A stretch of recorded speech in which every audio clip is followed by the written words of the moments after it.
Marcus has ended 2 serious relationships and once drove 1,100 miles to start over. He's pulled into the same parking spot for 11 years. Every Sunday around 8 p.m., something tightens in his chest, and he's never once let it finish.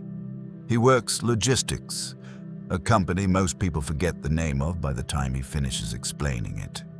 If you asked him how many mornings that adds up to, he'd guess a few thousand, and land within 100 of the real number if he ever let himself guess out loud. He's never actually counted, not once, in 11 years. Counting would turn a habit into a figure, and a figure is the kind of thing a person eventually has to explain. There's a specific kind of tiredness that doesn't show up on any employee survey because it isn't about workload or burnout in the usual sense. It's the tiredness of a decision that keeps getting made without ever quite being decided. The sense of having ended up somewhere through nothing more dramatic than continuing. Millions of people carry some version of it into work every day, year after year, without ever naming it out loud to anyone, including themselves, filling out the same engagement survey every spring with the same polite middle answers. Almost none of them would describe themselves as trapped. Marcus wouldn't either. He'd tell you he's exactly where he chose to be. Ask him why he's still there and he'll give you the version everyone gives, more or less on cue. The same 3 sentences in roughly the same order every time. The market's rough right now. He's got seniority. It's not that bad, really. Good benefits, a manageable commute, a boss who mostly leaves him alone. All of that is true, every word of it. None of it explains Sunday night. He doesn't examine that one too closely because he already knows what it is. The easy explanation is that he's trapped. No better options, no savings, no way out. That one falls apart fast. Marcus has an emergency fund that could cover 8 months of expenses, sitting untouched since he opened it in his mid-20s. He checks the balance sometimes, the way you'd check on a spare tire you hope you never need. He has a logistics certification 2 companies have already tried to poach him for at a 15% raise in just the last 3 years. One recruiter told him more than once that he could leave on a Friday and have 3 offers by the following one. "You're not even a hard sell," she said the second time, half joking. "That's what gets me." He laughed along with her and turned her down anyway, the way he'd turned down the last one. Driving home that evening, he caught himself already rehearsing how he'd explain it if anyone asked. Not the real reason, whatever that was, but a version clean enough to say out loud. He's not short on options. He's short on something else, and has been for a while. The next explanation people reach for is that he's just comfortable, complacent, someone who avoids friction wherever he finds it. That one falls apart even faster. 4 years ago, Marcus told his partner of 8 years at their own kitchen table that it wasn't working and wasn't going to start.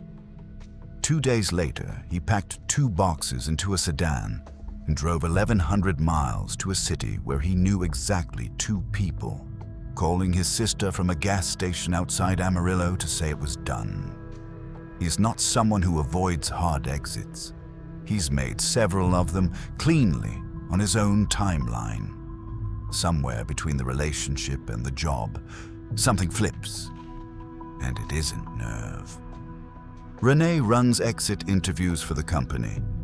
The actual sit-down, 30 minutes, coffee in a paper cup, the last real conversation most people have with the place before they leave for good. 2 years ago, she sat across from a woman named Priya, 6 years into the job, finally taking an offer somewhere else. Asked what finally made this the year, Priya thought about it longer than most people do and said, "Honestly, I think I just noticed I was still here." Not angry, not relieved, almost embarrassed, like she'd caught herself in the middle of something. Renee has heard some version of that sentence more times than she can count.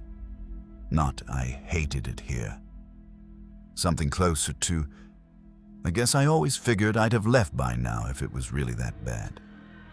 She has a line of her own, too, one she picked up somewhere years ago and never quite put down. "How can you know what you think until you see what you say?" She's never been sure who said it first. It just always felt true, sitting across that desk. There's a reason that sentence keeps surfacing, and it isn't about the job at all. It's about how people come to know their own minds in the first place. A much older question than any single career.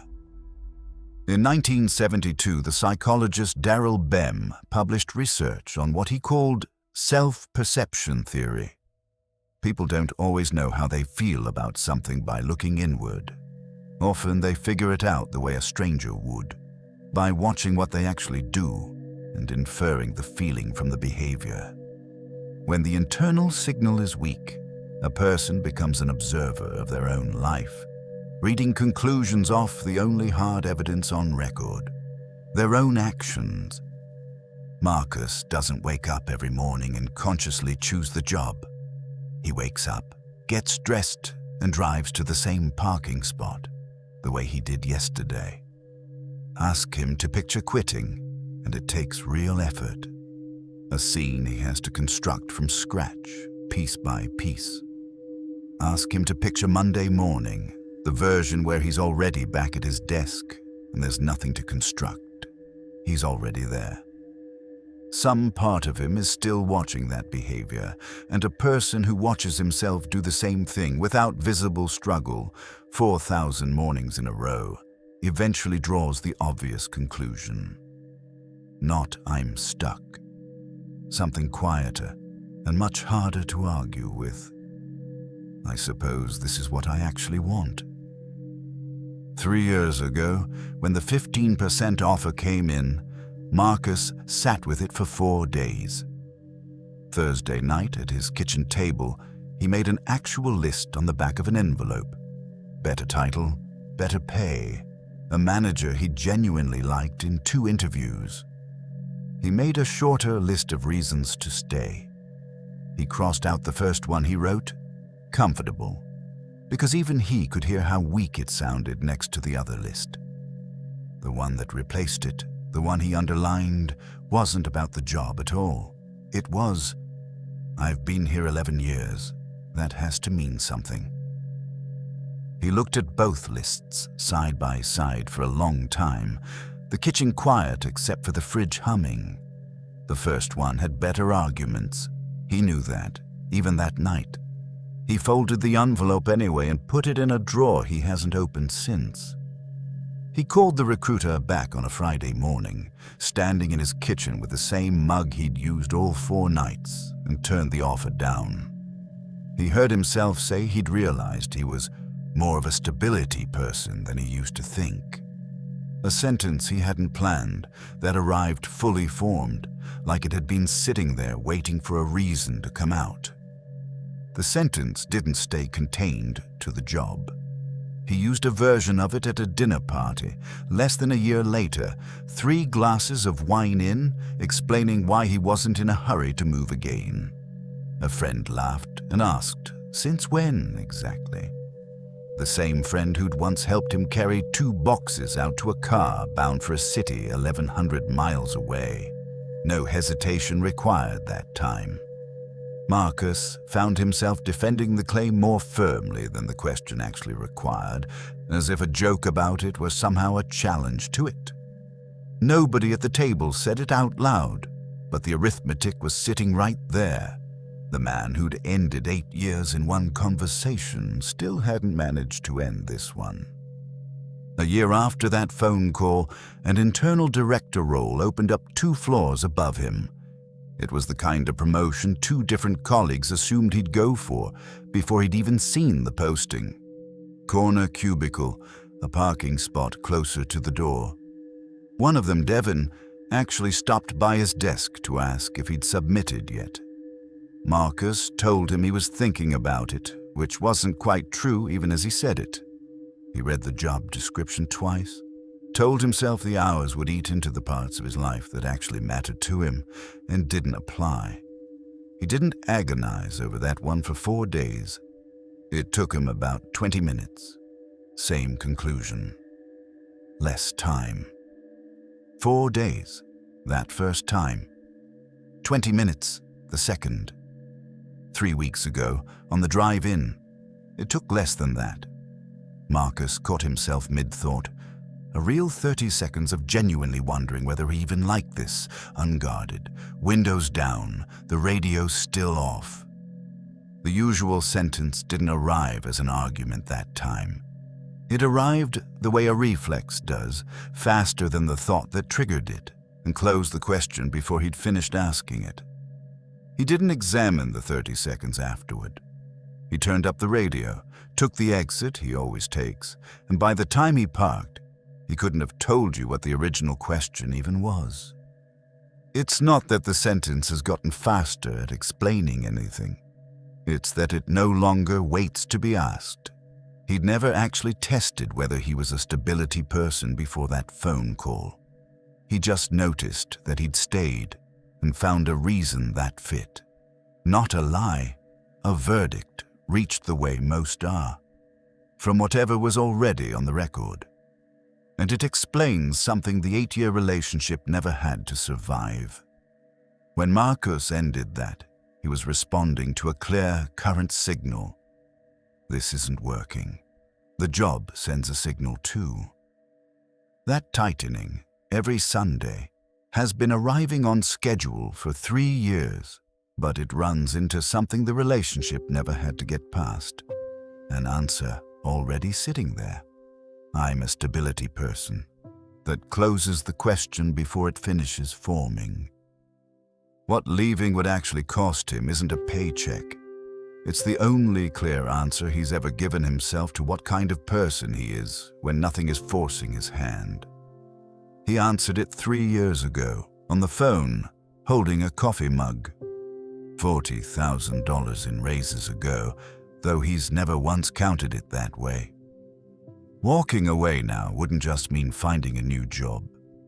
It would mean finding out 3 years late what Sunday night was actually trying to tell him.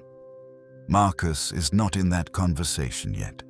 He's not looking, not applying anywhere, not updating anything. This coming Sunday, somewhere around 8 p.m., he'll be doing something ordinary, rinsing a pan, half watching something on the couch, scrolling without landing on anything. And it will show up the way it always does. Not a thought exactly. More like a low-pressure change in the room, a tightening that starts somewhere behind his sternum and asks nothing of him directly. He'll notice it the way you notice weather. He won't follow it anywhere. He'll finish rinsing the pan, sit back down, turn the volume up 1 notch without deciding to, and let it pass. Not because he's decided to stay, because he already answered this question once, and some part of him still believes that answering it twice would mean he got it wrong the first time. Monday will still be there either way. You've probably got something like that yourself. Not a decision so much as a habit that's been running long enough to start sounding like one. What's the sentence you'd reach for if someone asked you why right now?